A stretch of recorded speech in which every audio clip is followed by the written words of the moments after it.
ವಿಶ್ವ ಹಿಂದೂ ಪರಿಷತ್ ಕಲಬುರಗಿ ಮಹಾನಗರ ಜಿಲ್ಲೆ ವತಿಯಿಂದ ಕೃಷ್ಣ ಜನ್ಮಾಷ್ಟಮಿ ಮತ್ತು ವಿಶ್ವ ಹಿಂದೂ ಪರಿಷತ್ ಸ್ಥಾಪನಾ ದಿವಸ್ ಷಷ್ಠಿ ಕಾರ್ಯಕ್ರಮ ಜರುಗಿತು. ಈ ಕಾರ್ಯಕ್ರಮದ ದಿವ್ಯ ಸಾನ್ನಿಧ್ಯವನ್ನು ಅನೇಕ ಶ್ರೀಗಳು ಮಠಾಧೀಶರು ವಹಿಸಿದ್ದರು. ಕಾರ್ಯಕ್ರಮ ರಾಧಾಕೃಷ್ಣ ಭಾವಚಿತ್ರಕ್ಕೆ ಪುಷ್ಪಾರ್ಚನೆ ಮಾಡುವುದರ ಮುಖಾಂತರವಾಗಿ ಚಾಲನೆ ನೀಡಲಾಯಿತು. ಈ ಕಾರ್ಯಕ್ರಮದಲ್ಲಿ ರಾಧೆ ಹಾಗೂ ಕೃಷ್ಣನ ವೇಷ ಧರಿಸಿ ಮಕ್ಕಳು ಖುಷಿಪಟ್ಟರು.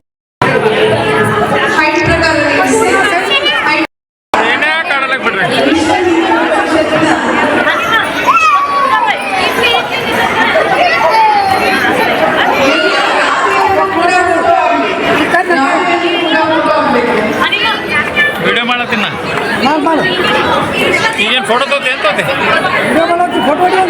ಫೋಟೋ ಮನಾರ್ ಹೊಡ್ತೀನಿ.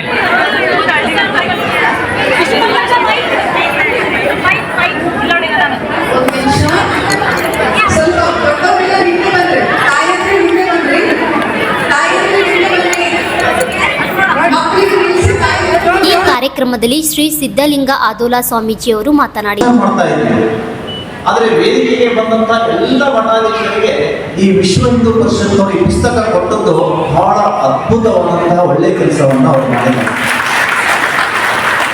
ನನಗೆ ಶಿಕ್ಷಣ ಕೋಟರಾಳ್ ಅವರು ಆಮಂತ್ರಣ ಕೊಟ್ಟಿದ್ರು, ಈ ಕಾರ್ಯಕ್ರಮಕ್ಕೆ ನೀವು ಬರಬೇಕು ಅಂತ. ಸಂತೋಷಿ ಬರ್ತಾ ಇದ್ದಾರೆ ಮತ್ತು ಸದಾಶಿವ ಸ್ವಾಮಿಗಳು ಬರ್ತಾ ಇದ್ದಾರೆ ಬರಬೇಕು ಅಂತ. ಆದರೆ ಮರುದಿನನೇ ಅಮಾವಾಸ್ಯೆ ಇರೋದ್ರಿಂದ ಸ್ವಚ್ಛತಾ ಕಾರ್ಯಕ್ಕಾಗಿ ನಾವು ಮಠದಲ್ಲೇ ಉಳ್ಕೊಂಡ್ವಿ. ಮರುದಿನ ಪತ್ರಿಕೆಯಲ್ಲಿ ನೋಡಿದ್ವಿ, ಈ ವಚನ ದರ್ಶನದ ಪುಸ್ತಕ ಉದ್ಘಾಟನೆಗೆ 108 ವಿಘ್ನಗಳು ಕಾಡಿತ್ತು.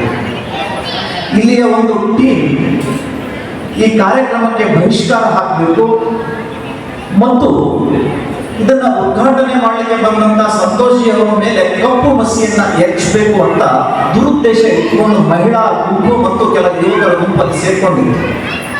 ಆದರೆ ಪೊಲೀಸರ ಬಂದೋಬಸ್ತಿನ ಕಾರಣಕ್ಕಾಗಿ ಅವರ ಆ ಕೃತ್ಯ ವಿಫಲ ಆಯಿತು. ಇದರಲ್ಲಿ ಈ ವಚನ ದರ್ಶನದಲ್ಲಿ ಏನಿದೆ ಅಂತ ಕೇಳಿದರೆ, ಈ ಸ್ವಯಂ ಘೋಷಿತ ಬಸವಣ್ಣ ಭಕ್ತಾದಿಗಳು ನಿರಂತರವಾಗಿ ಬಸವಣ್ಣನನ್ನ ಹಿಂದೂ ಧರ್ಮದಿಂದ ದೂರ ಇಡುವಂತ ಪ್ರಯತ್ನ ಮಾಡ್ತಾ ಇದ್ದಾರೆ. ಆ ನಿಟ್ಟಿನಲ್ಲಿ ಹಿಂದೂ ಧರ್ಮದಿಂದ ಲಿಂಗಾಯತ ಧರ್ಮವನ್ನ ವಿಭಜಿಸಿ ಲಿಂಗಾಯತ ಧರ್ಮ ಶ್ರೇಷ್ಠ ಧರ್ಮ ಅನ್ನುವಂತಹ ರೀತಿಯಲ್ಲಿ ಅವರು ಹಿಂದೂ ಧರ್ಮದಿಂದ ಬೇರೆಯಾಗಿ ಪ್ರಚಾರ ಮಾಡುವಂತಹ ಕೆಲಸದಲ್ಲಿ ತೊಡಗಿದರು. ನಾವೆಲ್ಲ ಇವತ್ತು ಲಿಂಗಾಯತ ಧರ್ಮ ಕೀಳು ಅಂತ ನಾವು ಹೇಳ್ತಾ ಇಲ್ಲ. ಹಿಂದೂ ಧರ್ಮದ ಭದ್ರಕೋಟೆಯಲ್ಲಿ ಹಲವಾರು ಧರ್ಮಗಳು ಇವತ್ತು ನಮ್ಮ ರಾಷ್ಟ್ರದಲ್ಲಿ, ನಮ್ಮ ರಾಜ್ಯದಲ್ಲಿ ಬೆಳಗ್ತಾ ಇದ್ದಾವೆ. ಅಂತಹ ಒಂದು ಧರ್ಮ ವೀರಶೈವ ಲಿಂಗಾಯತ ಧರ್ಮ ಅಂತ ನಾವೆಲ್ಲರೂ ಕೂಡ ಹೆಮ್ಮೆಯಿಂದ ಹೇಳ್ಕೊಡ್ತಾ ಇದ್ದೇವೆ. ಇಂತಹ ಈ ವಚನ ದರ್ಶನದಲ್ಲಿ ಬಸವಣ್ಣನವರು ಹಿಂದೂ ಧರ್ಮದ ಆಚರಣೆಗಳ ಬಗ್ಗೆ ಕುರಿತಾದಂಥ ಅನೇಕ ವಚನಗಳನ್ನು ಇದರಲ್ಲಿ ಅವರು ಮೂಡಿಸಿದ್ದಾರೆ.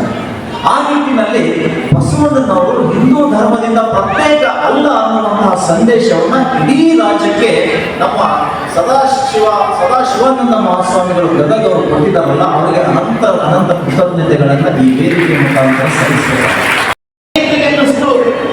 ಈ ಪೆಂಡೆಂಟ್ ಯುದ್ಧ ವಿಮಾನಗಳನ್ನ, ಟ್ಯಾಂಕರ್ಗಳನ್ನ, ಬಂಕರ್ಗಳನ್ನ ಹೊಡೆಯಲಿಕ್ಕೆ ಸಾಧ್ಯ ಇದೆಯಾ ಅಂತ ಆಗ ನೆನಪಾಗುತ್ತೆ. ಅಬ್ದುಲ್ ಹಮೀದ್ ಅನ್ಸಾರಿ ಅಂತಕ್ಕಂಥ ಒಬ್ಬ ಮುಸಲ್ಮಾನ, ಅವನೊಬ್ಬ ಸೈನಿಕ. ಅವನು ಅಲ್ಲಿರ್ತಕ್ಕಂಥ ಪ್ರಯೋಗಿ ಇಂಜಿನ್ಗಳನ್ನ, ಆ ರಡಾರ್ಗಳನ್ನ, ಬಂದೂಕುಗಳನ್ನ ಹೆಗಲ ಮೇಲೆ ಇಟ್ಕೊಂಡು ಆ ಎಲ್ಲ ಪೆಂಡೆಂಟ್ಗಳನ್ನ ಹೊಡೆದಾಕ್ತಾನೆ. ಹೊಡೆದಾಕಿದ ನಂತರ ಪಾಕಿಸ್ತಾನಕ್ಕೆ ಟಿಕೆಟ್ ಕೊಡಬೇಕಾದಂಥ ಸ್ಥಿತಿ ನಿರ್ಮಾಣ ಆಗುತ್ತೆ. ನಮ್ಮ ದೇಶದ ಪ್ರಧಾನಮಂತ್ರಿಗಳಾಗಿರ್ತಕ್ಕಂಥ ಲಾಲ್ ಬಹದ್ದೂರ್ ಶಾಸ್ತ್ರಿಗಳು ಆ ಪಂಜಾಬಿನ ಗಡಿಗೋಲಿನಿಂದ ಕೇಳಿದ ಒಂದು ಮಾತನ್ನ, ಇದು ನಾನು ಮೊಘಲ್ ಸರಾಯ್ ಅಂತ ಉತ್ತರ ಪ್ರದೇಶದ ಕಾಶಿಯ ಬದಿಯಲ್ಲಿರ್ತಕ್ಕಂಥ ಒಂದು ಮೊಘಲ್ ಸರಾಯ್ ಹಳ್ಳಿಯಿಂದ ಬಂದಂಥವ್ರು ನಾನು. ನನ್ನ ಹಳ್ಳಿಯಲ್ಲಿ ಎತ್ತಿನ ಗಾಡಿಗಳನ್ನು ನಾನು ಇಷ್ಟು ದೊಡ್ಡ ಪ್ರಮಾಣದಲ್ಲಿ ನೋಡಿರಲಿಲ್ಲ. ಆ ರೀತಿಯಲ್ಲಿ ಕಂಟೆಂಟ್ಗಳನ್ನ, ಯುದ್ಧ ವಿಮಾನಗಳನ್ನು ನಿಲ್ಲಿಸಿದಿರಲ್ಲ ನೀವು, ಯಾರು ಈ ಸಾಹಸ ಮಾಡಿದ್ದು ಅಂದಾಗ ಭಾರತೀಯ ಸೈನಿಕರು ಹೆಗಲ ಮೇಲೆ ಬಂದೂಕನ್ನಿಟ್ಟು ಎಲ್ಲ ಕಂಟೆಂಟ್ಗಳನ್ನು ಹೊಡೆದಾಕಿದ್ರು ಅಂತ ಹೇಳಿದ್ರೆ ಇದು ಭಾರತೀಯ ಸೈನ್ಯದ ತಾಕತ್ತು, ಇದು ಭಾರತೀಯ ಸೈನ್ಯದ ತಾಕತ್ತು ಅಂದ್ರೆ ಯುದ್ಧ. Bureau report RJ32 news Kalaburagi.